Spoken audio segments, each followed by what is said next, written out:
This is episode 39 of the Love and Light podcast, powered by 103.9 WDKX. I am Lovely Warren. I am Willie Lightfoot. And today we are going to talk about toxic people. Yes, identifying and overcoming toxicity. Yes. Goodness. I mean, we're going to get into it. You know, last episode we talked about local elections and giving people information about that. Mm-hmm. You also announced your retirement. Yes. I'm out. I did. Looking to leave this end of this year. Just, as an elected official, of course, I'm not leaving my work within the community. However, it's time to, step aside from the politics. And I'm going to be working on my faith-based not-for-profit with my church and doing some work there. Very positive within that 14605 community. And, after 18 years of elected services, as well as 30 years as a city employee, I think it's time to turn the page and go to the next chapter. Absolutely, the work continues, yes. but the service does not stop. Right. You are going to continue doing that. I just want to tell you on behalf of the community, thank you so very much for your service. Mm-hmm. And talking about people that are doing their thing in politics, I don't know. Did you watch what Senator Cory Booker did? As Incredible. It pertains to undoing and annihilating Strom Thurmond's speech, longest speech on the Senate floor. Now, this is a love lifting segment where we lift up the things that we love, and I really appreciated what Senator Booker did, because not only did he reignite the Democratic Party, but he also, broke the record of the longest speech on the Senate floor by speaking for more than 24 hours. And, the person on the topic of why it's important that we be inclusive, why we lift people up, why we not destroy America by racism and all of that. Because actually, Strom Thurmond, who was from South Carolina, his longest speech was on the civil rights movement and why it was not needed and why we should be separatists. Whereas Senator Booker really spoke about what's happening right now in the United States of America and really brought that home in a way that people could relate to. And so was so very thankful that he stepped up, that he did that and reignited the party. Big up to Cory Booker. He's done some incredible stuff. He's always been authentic. He's done some great things in New Jersey. I know they're proud to have him as their leader. He's a great leader, great representative. And of course, hopefully in that reignition, because they need reignition. The party need reignition big time. Yeah. Hopefully he rises to the top, Yeah. We can see him leading even more in the very near future. Yeah, absolutely. So in our love lifting segment, we're lifting up Senator Cory Booker. Yes. And today we are talking about toxicity, identifying first and overcoming toxicity.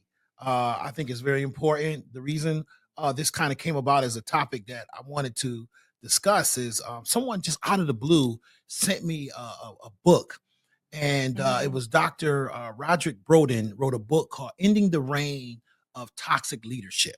And I began to read the book and I was like, wow, and I just started thinking about all throughout my life, the different toxic type of environments or people and I think everybody can identify with either toxic leadership, either in your home, in your family, on your workplace, in your church, in your organizations, wherever. I think we've all encountered toxic people. Yes. And, it does something to your soul. Absolutely. Right? I think that when you are engaged with people that are toxic, it really hits you in a certain way that you can't really deal with. I think that people that gaslight, people that throw a rock and hide their hand and, in, our different professions that we have been in, we've seen it at its finest. And I think that social media exasperates it. It really brings out the most toxic part of a person where, you feel the need to really try to ruin somebody's day or to say something so vile and negative to a person when you would never, ever say that to their face or even, come to a person in that way or at the person in that way, in person. So I tend to agree with you when you're talking about toxic people. Tell me your experience with toxic people. I think for me, first of all, it comes in so many different forms, right? There's manipulation, as you were talking about, with social media, negativity, controlling behavior. I think when we think about toxicity and toxic people, oftentimes people don't like to identify the elephant in the room. Like toxic people, bullies, people who manipulate, people who always negative, always bring about drama. I mean, if we all be honest, we know people like, as a matter of fact, to some of our viewers, you may even be that person. I hope that by the end of this little conversation that we can say something that will spark people to thinking about how to overcome either being that person or being around those type of people. Because those type of people, oftentimes, I think about the movie, I think it was Sixth Sense, where the guy said, I see dead people walking and they don't know they're dead. Right. A lot of toxic people don't think they're toxic. Well, because you know what? Because what happens is toxic people, they actually make other people toxic, right? It's one of those, in the biblical sense or the spiritual sense, it's like they walk into the room and they're gonna start talking about people, right? They're gonna start talking about, oh, look at that girl here, or look at that, look at what she wearing, look at this, look at that, or they got something negative to say. Always and negative. then people join in, and then they join in, and then it becomes this big sort of thing where that's why they don't know that they're toxic, because people jump on the bandwagon with them, right? And so when you think about that person, everybody could be happy, excited, laughing, hey, what's up?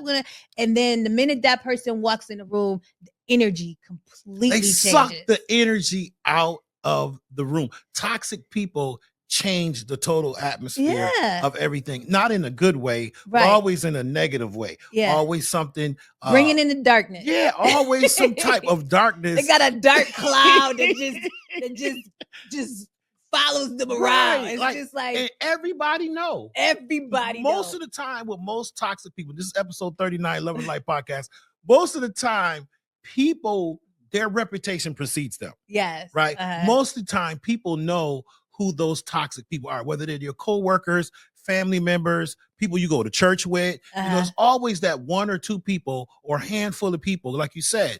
Typically, they draw in people who think the same as them, who want to have those types of negative conversations, because we know hurt people, and misery loves company, right? And those type of toxic people are the ones that we typically want to stay away from. But we were talking about in the biblical sense or spiritual sense. And this came to my mind when I was thinking about it. 2 Timothy 3:1-5, where it says, but understand this, that in the last days, there will come times of difficulty, for people will be lovers of self, lovers of money, proud, arrogant, abusive, disobedient to their parents, ungrateful, unholy, heartless, unappeasable, slanderous, without self-control, brutal, not loving good, treacherous, reckless, swollen with conceit, lovers of pleasure rather than lovers of God, having the appearance of godliness but denying the power, and avoiding such. It says to avoid such people. Yes. Like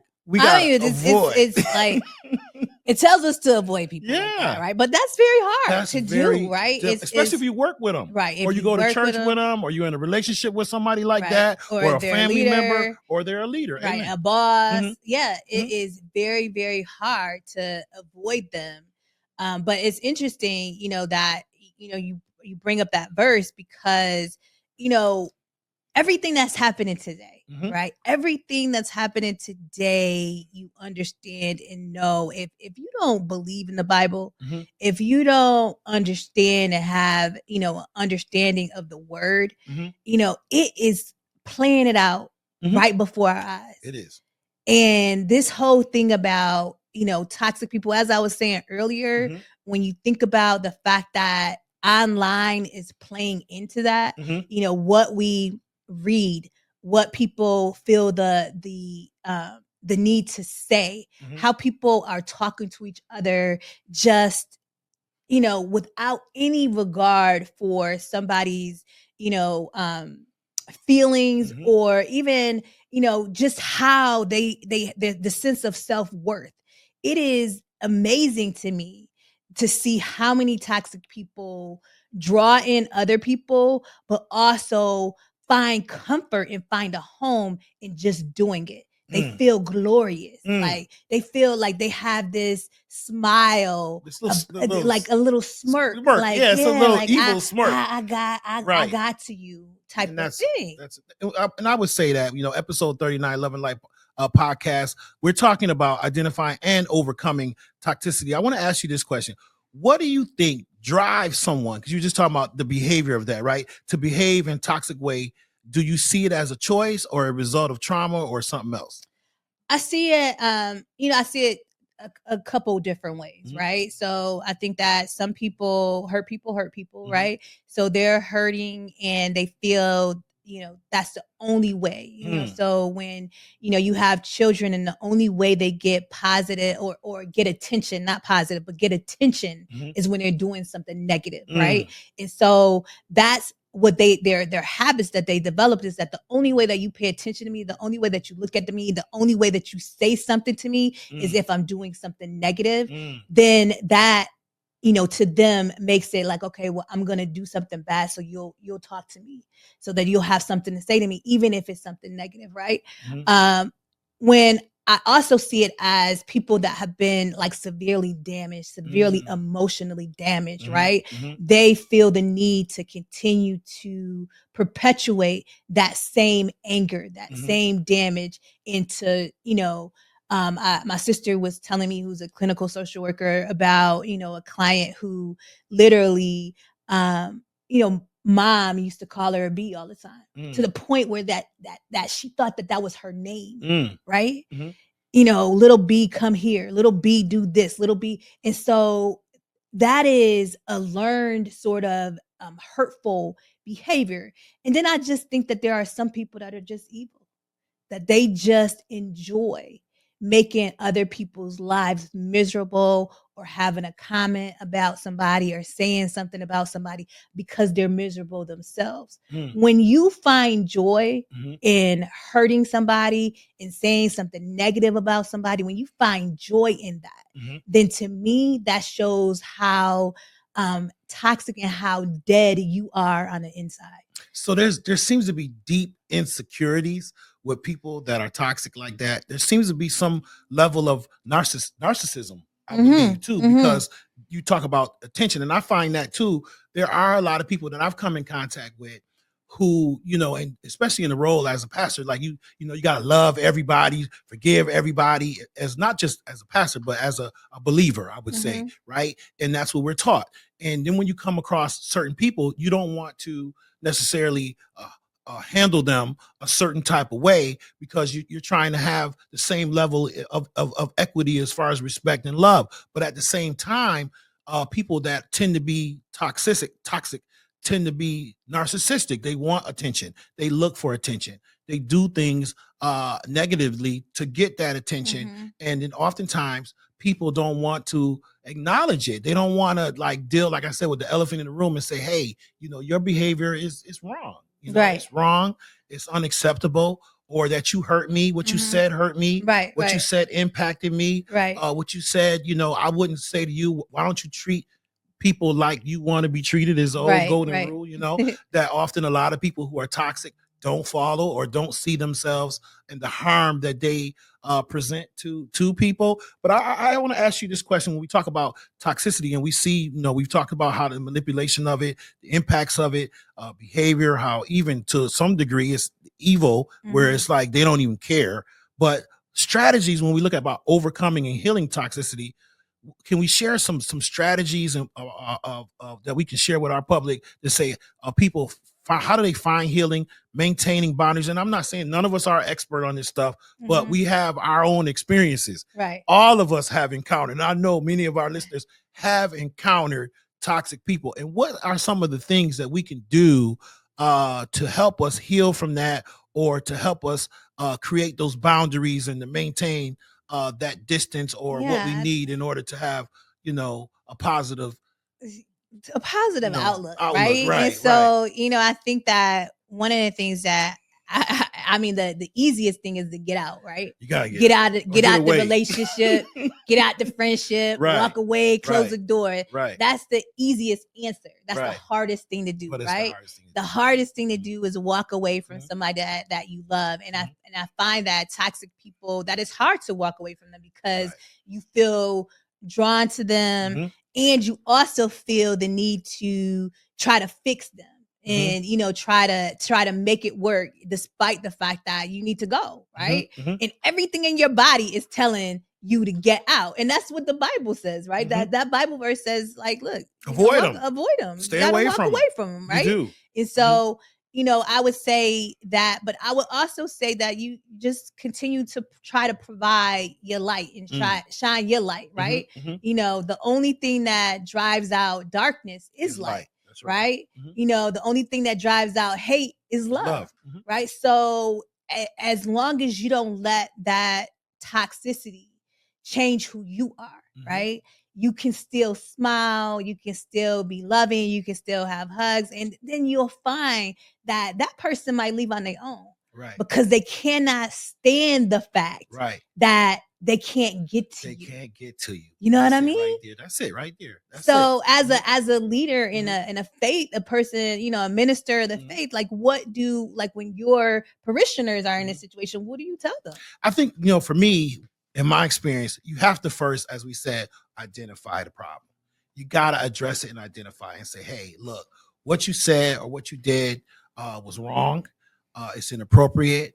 It's wrong behavior. It's not becoming of someone who is in any type of professional setting or any setting, and then you have to try to guide those individuals to what is right, because like you said, some people's culture, how they were raised, or different things that happen to it. And when you say, the one example you gave of the one lady calling her daughter to be, from what, like you said, with social media and what the songs are now, that's a normal thing. It seems like women calling each other that, and this kind of, kind of as a cool thing, but you have to address it. You got to deal with it. And then you have to show the right way. What is right? Because I always think that everything is a teachable moment. Yeah. And then there's some people, that are not going to ever see it the way you see it. There's some people who are who just thrive in those negative, toxic environments. And when you have those situations, you set your boundaries. Because on the workplace, you can't, I'm not saying quit your job.